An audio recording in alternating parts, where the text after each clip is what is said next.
बिस्मिल्लाहिर्रहमानिर्रहीम। अस्सलाम वालेकुम नाज़रीन, आप देख रहे हैं राय साकिब डिजिटल मीडिया।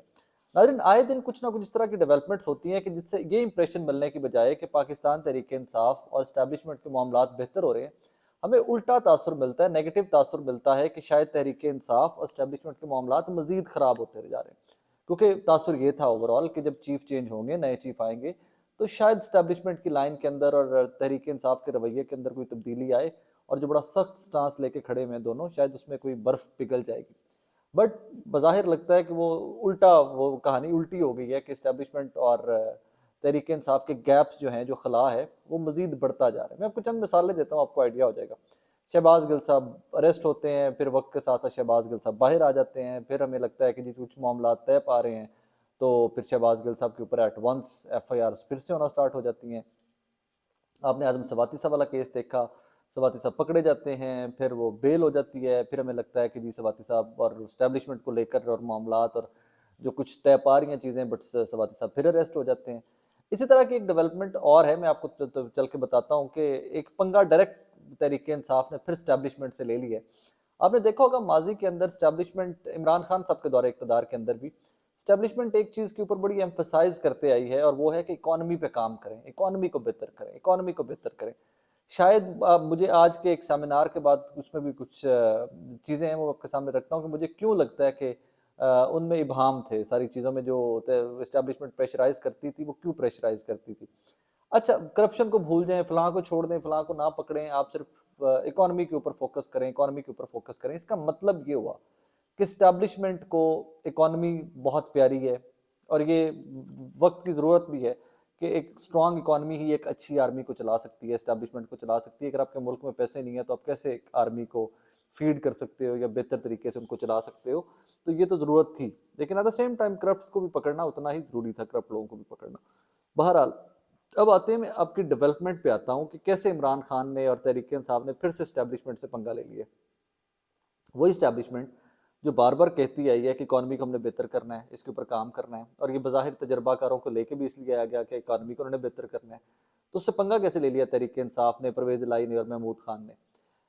आज फैसला किया गया हुकूमत की जानिब से, वफाकी हुकूमत की जानिब से, कि पंजाब के अंदर, पाकिस्तान पूरे के अंदर कारोबार जो है वो 8:30 बजे बंद कर दिए जाएंगे।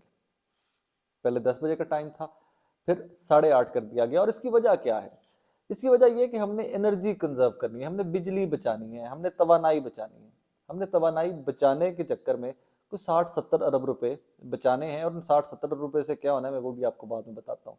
अब वो स्टैब्लिशमेंट जो इकॉनमी बचा को बेहतर करने के लिए, मईशत को बेहतर करने के लिए नेशनल सिक्योरिटी कमेटी में बैठकर ये सारे फैसले करती है कि बिजली बचाएं, मईशत को बेहतर करें, ये करें, वो करें, उसके ऊपर KP के गवर्नमेंट और पंजाब गवर्नमेंट स्ट्रेट अप इनकार कर देते हैं।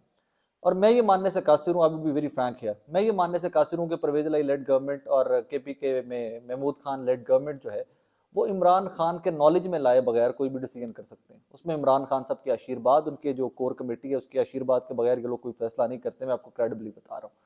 सो अगर नेशनल सिक्योरिटी कमेटी के अंदर बैठकर ये डिसाइड होता है कि बिजली बचानी है, 60-70 अरब रुपए हम बचा सकते हैं अगर 8:30 बजे मार्केटें बंद कर दी जाए पाकिस्तान के अंदर, और पंजाब गवर्नमेंट और KP के गवर्नमेंट साफ इनकार कर देती है कि हम नहीं बंद कर रहे मार्केटें, तो आप किसको इनकार दे रहे हो, इनकार कर रहे हो, who you are saying no to. So मेरे नज़दीक तो आप शहबाज शरीफ की गवर्नमेंट को कम, और इस्टेब्लिशमेंट जो डिसीजन मेकर है उनको स्ट्रेट अप ना कह रहे हो। डू यू अंडरस्टैंड कि मैं किस तरह वो लेके आना चाह रहा था आपको, कि ये स्टैब्लिशमेंट को ना कहा गया, स्टैब्लिशमेंट को कहा गया कि हम इस फैसले को नहीं मानते, क्योंकि शहबाज शरीफ की गवर्नमेंट तो जितनी वीकर सी गवर्नमेंट एंड वो है, बेख्तियार सी हुकूमत, वो आप सबको भी पता है उसमें आकर। सो जहाँ पर लगता ही है कि स्टैब्लिशमेंट और इमरान खान के मामलात बेहतर हो रहे हैं, वहीं पे आपको स्ट्रेट अप नेक्स्ट मोमेंट आपको ये इंप्रेशन मिलता है कि मामलात बिल्कुल भी ठीक नहीं हो रहे, मामलात मजीद खराबी की तरफ जा रहे हैं। अब आज एक इकोनॉमी के सेमिनार किया तरीके साहब ने, जिसपे एक वीलॉग में पहले अपलोड कर चुका हूँ।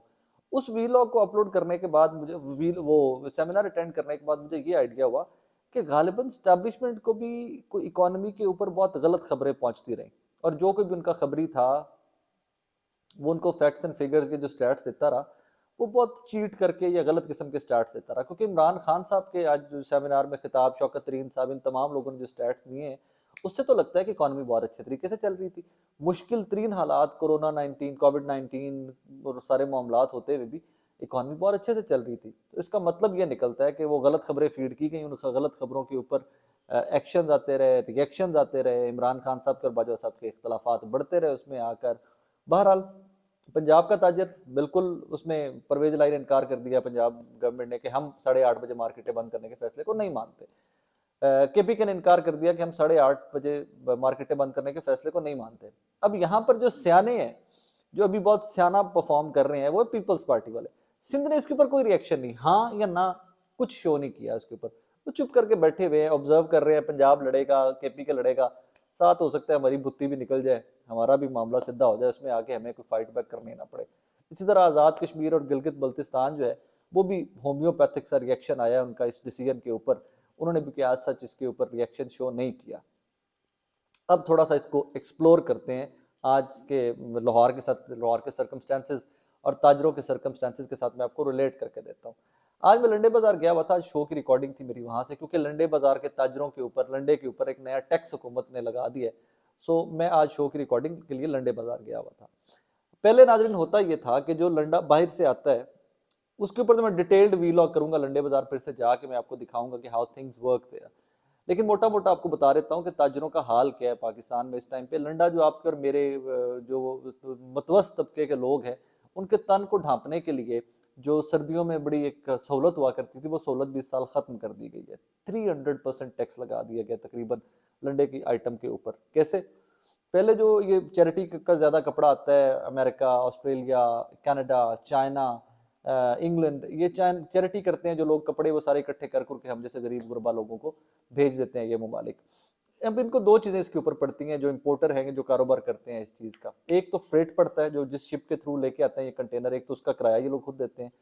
दूसरा, पहले ये कुछ भी नहीं देते थे टैक्सेस ऐसा, क्योंकि चैरिटी के फटे पुराने कपड़े आते हैं, वही अब आगे पाकिस्तानी बेचारे इस्तेमाल करते हैं, 95% पॉपुलेशन। वो फटे पुराने कपड़ों के ऊपर भी कहानी अब ये कर दी गई है कि भाईजान आपने पहले उसके ऊपर 35 सेंट पर केजी टैक्स होता था, अब उसको 35 सेंट से बढ़ा के 100 सेंट्स मतलब $1 पर केजी टैक्स आयद कर दिया फेडरल गवर्नमेंट ने। मतलब जो चीज पहले आपको 25 रुपए, 50 रुपए, 500 रुपए में, मतलब मिसाल देता हूँ, 500 रुपए मिल जाती थी आपको लंडे बाजार से, अब वही चीज आपको मिला करेगी 1200-1500 रुपए में। सो आज मैं वहां पे गया हूँ तो यकीन माने ताजिर रो रहे हैं। वो नौलखा बाजार है हमारे लाहौर का जो बड़ा लंडा है, बिल्कुल वीरान पड़ा हुआ है, वहां पर कोई रश नहीं था। हालांकि मुझे था इतनी ठंड पड़ रही है, लोग पागलों की तरह भागेंगे लंडे बाजार की तरफ। तो ये एक मिसाल मैंने आपको सिर्फ दी है ताजिर के और इकोनॉमी के हालात के, कि पाकिस्तान के अंदर ताजिर का और इकोनॉमी के हालात हैं क्या इस टाइम के ऊपर, कि बिल्कुल बैरन हुई पड़ी है हर चीज, बिल्कुल तबाही उतरी पड़ी है उसमें आके। उसके बाद ये फैसला कर देना कि हम 8:30 बजे मार्केटें बंद कर देंगे और हम 60-70 अरब रुपया बचाएंगे, मेरी अकल से तो मावरा है। ठीक है, पैसे बचाइए आप, लेकिन बचाने के तरीके बहुत और है ना। मैं आपको बताता हूँ तरीके क्या मोटे। आपने जो वज़रा की एक लंबी चौड़ी फौज रखी हुई है, शहबाज शरीफ साहब, आप वो वजीरों की फौज कम कीजिए। आधे से ज्यादा वजीर तो आपके वो हैं, आधे वजीर जिनके पास पोर्टफोलियो कोई नहीं, सिर्फ आपने उनको टाइटल दिया हुआ adviser, special assistant and blah blah blah. जो आप लोगों ने उनको इतने वजीर फेडरल में रखे हुए हैं, उन वजीरों की फौज को कम कीजिए, उनकी सरकारी गाड़ियां, उनकी सिक्योरिटी, उनकी सिक्योरिटी की गाड़ियां, उनके घरों के खर्चे, उनके अलाउंसेस, उनको पेट्रोल, उनके मोबाइल फोन, उनके बच्चों के शशके, वो शशके कम कीजिए और आपको बहुत बेहतर बचत के मौके मिल जाएंगे वहां से। इसी तरह करके सरकारी अपने जो दफातर हैं उनका स्टाफ कम कीजिए, सरकारी दफातर छोटे कीजिए। अगर आप वाकई में कुछ करके दिखाना चाहते हैं हम लोगों को कि आप पाकिस्तानी के लिए, पाकिस्तान की इकोनॉमी के लिए कुछ बेहतर करना चाहते हैं, तो खुदारा आगाज अपनी ज़ात से कीजिए। ताजरों को और आम पाकिस्तानियों को मजीद रगड़ा मत लगाइए, अपनी ज़ात को रगड़ा भी ना लगाएं, अपनी ज़ात को सिर्फ अपने शशके और अपनी जो वो आपके लेविश लाइफस्टाइल है उसको थोड़ा सा कम कर लीजिए। जो एडवाइजर, जो आपके वज़रा हैं फेडरल में, जिनकी जरूरत नहीं है, जिनके पास पोर्टफोलियोज नहीं है, फारिग करें उनको, बोलने कि भाई जी आप एक एमएनए हैं, जाके अपने हल्के के काम करो, लेजिस्लेशन में काम करो या असेंबली में बैठकर जो आपकी तनख्वाह बनती है वो लो। वज़रा के दफातर जो उनके पास हम मुफ्त में आप उनको दफ्तर दिए वो बंद करें, उनका स्टाफ बंद करें, उनकी गाड़ियां बंद करें, उनकी सिक्योरिटी के खर्चे बंद करें, उनके जो सिक्योरिटी के खाने पीने और रिहायशों के आगे खर्चे आपने स्टार्ट किए हुए। स्पेशली उन वज़रा की बात करूं जिनके पास नाज़रीन पोर्टफोलियो नहीं है, जो सिर्फ नवाजने के लिए वजीर बनाए गए, और तमाम पोर्टफोलियोज वापस ले लीजिए। अरबों नहीं तो करोड़ों रुपया महीने का तो आपको बचत यहीं से निकल आएगी, और चंद महीने में आप वो अरबों में भी चले ही जाएंगे। एक सिर्फ ये छोटा सा तरीका मैं आपको बता रहा हूँ। इसी तरह सरकार के खर्चे कम करें, अपने खर्चे कम करें, अपने ऑफिस छोटे करें, अपने ऑफिस का प्रोटोकॉल कम करें, अपने ऑफिस का स्टाफ कम करें। अगर आप बहुत कर सकते हैं, अमीर कबीर लोग हैं आप लोग, अरब खरबपति लोग हैं सारे के सारे, कुछ चैरिटी करना स्टार्ट कर दें, तनख्वाहें डोनेट करना स्टार्ट कर दें, और आप तो मतलब 10 12 15 पार्लियामेंटेरियन पकड़ लें, 10 20 20 करोड़ दें, तो ये 50 60 अरब रुपया आपने बना के परे मारना है। हर दूसरा बंदा तो आपकी कैबिनेट में लैंड डेवलपर है, ये पैरागॉन पड़ी हुई है, वहाँ ख्वाजा आसिफ की सियालकोट में कोई हाउसिंग कॉलोनी होती थी, हर दूसरा तो आपके पास लैंड डेवलपर पड़ा हुआ है, और 10 20 करोड़ रुपया तो आपके 2 2 4 4 कनाल के प्लॉट हैं, पैरागॉन में से 2 4 कनाल का प्लॉट एक ख्वाजा साहब बेचते हैं, तो वो 10 20 करोड़ बन जाएगा, इस तरह ख्वाजा आसिफ साहब वहां से बेचते हैं, इस तरह सारे लैंड डेवलपर आपके इर्द गिर्द भरे पड़े, आपको क्या टेंशन है, बड़े बड़े लोग हैं ये सारे, अमीर कबीर लोग हैं, तो इनमें छोटे छोटे अगर ये आपको भी चैरिटी करना स्टार्ट कर दें, शहबाज शरीफ साहब तो 60 70 अरब नहीं, 5 700 अरब भी आपको इकट्ठा करके दे सकते हैं। लिहाजा अल्लाह दा ना जे माड़े बंदे दी जान कड्ढण तो पहले ਤੁਸੀਂ ਆਪਣੇ ਵੱਡੇ ਵੱਡੇ ਜਿਹੜੇ ਮਗਰਮੱਛ ਤੁਹਾਡੇ ਕੋਲ ਅਮੀਰ ਕਬੀਰ ਲੋਕ ਨੇ ਨਾ ਸਾਰੇ, ਇਹਨਾਂ ਨੂੰ ਕਹੋ कि यार मतलब लेट्स सेक्रीफाइस अ बिट, बहुत पैसा कमाया हमने इस मुल्क से, थोड़ा थोड़ा इस मुल्क को वापस देते भी हमने इकॉनमी बेहतर करनी है, गरीबों का नुकसान प्लीज़ मत कीजिए। बिकॉज लाहौर का मैं बता सकता हूँ, मैं लाहौर का रिहायशी हूँ, लाहौर का मैं बता सकता हूँ, लाहौर में मत वजन ये कारोबार की, क्योंकि दफ्तरों से फारिग होकर लोग उसके बाद शॉपिंग करने जाते हैं, अपनी ज़िंदगी की चीज़ें लेने जाते हैं, तो इसकी मत मारिए। लेकिन ब्रॉडर पर्सपेक्टिव क्या है इसका, जो बड़ी पिक्चर क्या है, वो जंग अभी जारी है, तो कहानी कुछ और चल रही है ना, इसलिए किया गया। बहरहाल पाकिस्तान को याद रखा करें और दुआओं में हमेशा याद रखा करें। Thank you very much.